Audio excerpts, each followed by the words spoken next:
After visiting a number of brand name furniture stores, researching various accent chairs, and trying to find something affordable, we just ended up taking a chance with this Cheyenne accent chair by Stone and Beam. If you're brand new to the channel, click on the subscribe button below to get all my reviews on furniture and home tech. We just based it on simple, classic designs that adds warmth to our space. When it arrived, we were surprised how easy the assembly was. You just unzip the zippered pocket underneath the cushion, take out each of the legs, put the washer on the screw, and simply screw each of the legs in. The size of the chair is about 30 inches in width, 35 inches in depth, and 36 inches in height. The seat itself is 21 inches wide and 22 inches in length. The seat height from the floor is about 18 inches.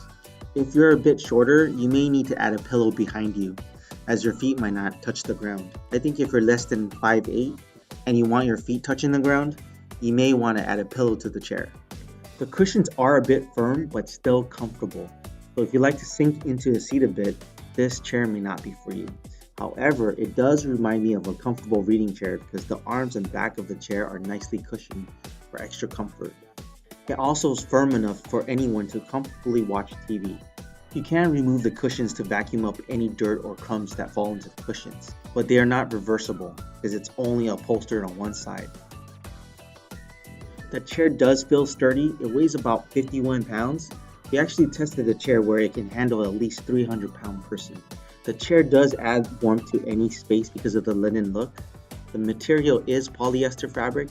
It comes in denim, similar to a dark navy blue, marshmallow like a beige color, and storm, which is like a darker gray color. And the wood legs appears to be stained in cherry brown. There is a couple of things that I didn't like about the chair. Number one is the bending of the fabric right here because it wasn't consistent with other Cheyenne chairs. Number two, some of the seams were a bit crooked. And number three, I wish it came with a matching pillow similar to the Scott Living sectional that I reviewed in my other video. Overall, I still think it's an excellent value for the money, and I saw similar accent chairs at the other brand name stores that were much more expensive.